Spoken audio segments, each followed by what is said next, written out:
Good morning. मैं आप सभी का आज इस अद्भुत दिन पर स्वागत करती हूँ। अद्भुत क्यों कह रही हूँ? इसका आशय ये है कि आज महाशिवरात्रि है। शिवरात्रि का मतलब है शिव जी एवं पार्वती देवी का विवाह, यानी शिव और शक्ति का मिलन। और कितनी अद्भुत बात है कि आज के दिन जब हम अपने देश में महाशिवरात्रि मना रहे हैं तो पूरा विश्व उस शिव की शक्ति को सेलिब्रेट कर रहा है। That is International Women's Day. मैं आप सबको इस दिन की बधाइयां देती हूं। इंटरनेशनल वुमेन्स डे की शुरुआत यूनाइटेड नेशंस ने 1975 से की थी। अब सबसे बड़ी बात यह है कि हम स्त्रियों को एक दिन की आवश्यकता क्यों है? क्या बाकी के 364 दिन हमारे नहीं है? Why the single International Women's day?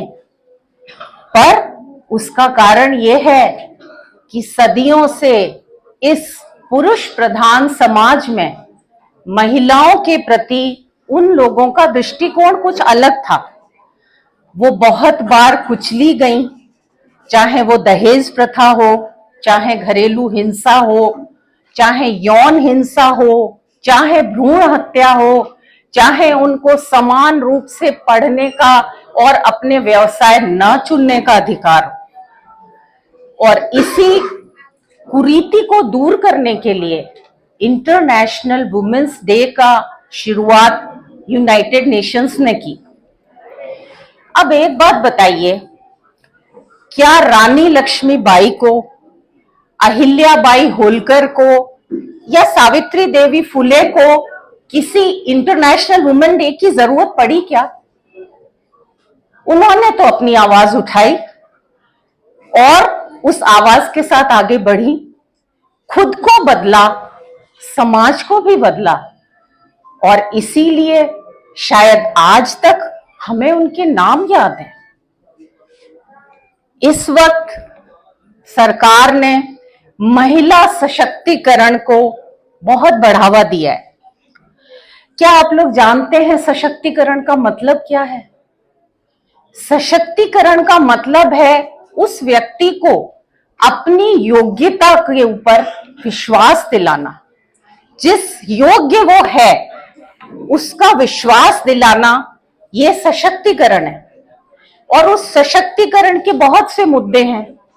उन मुद्दों में सरकार ने अपनी तरफ से पहल की है, जैसे बेटी बचाओ बेटी पढ़ाओ, उज्ज्वला गैस योजना सरकार ने दी है ताकि वह स्त्री जो चूल्हे पे खाना बनाती है उसके स्वास्थ्य में और उसकी सुविधाओं में विकास हो सके, तो उन्होंने उनको वो सुविधा दी है, या विमेन्स हेल्पलाइन नंबर दिया है।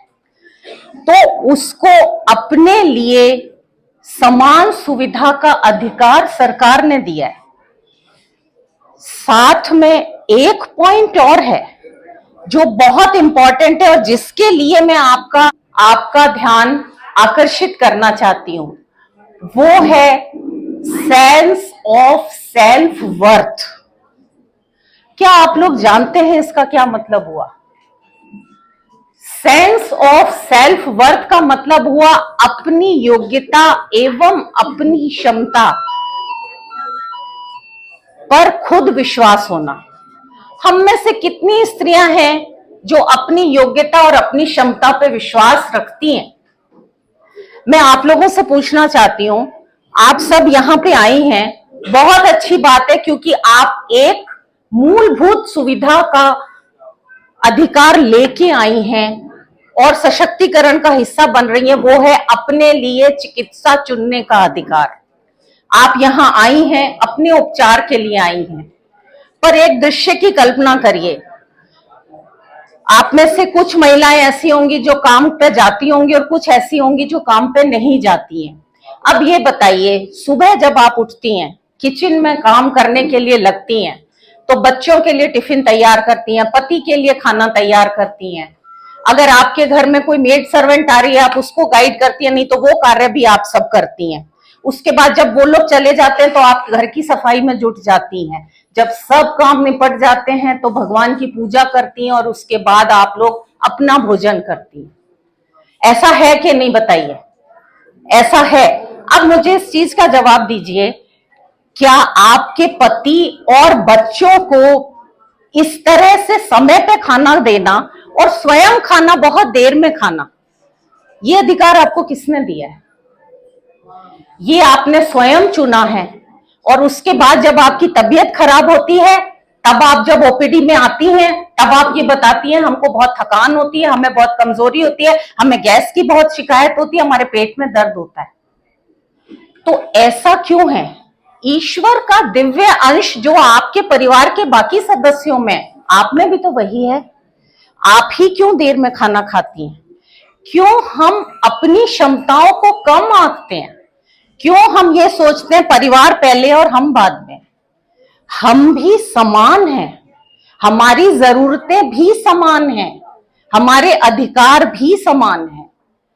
जब परिवार खाना खाने बैठे तो स्वयं भी खाइए, जो है उससे बांट के खाइए। ये मत सोचिए कि बासी खाना मुझे खाना है और बच्चों को और पति को अच्छा खाना देना है।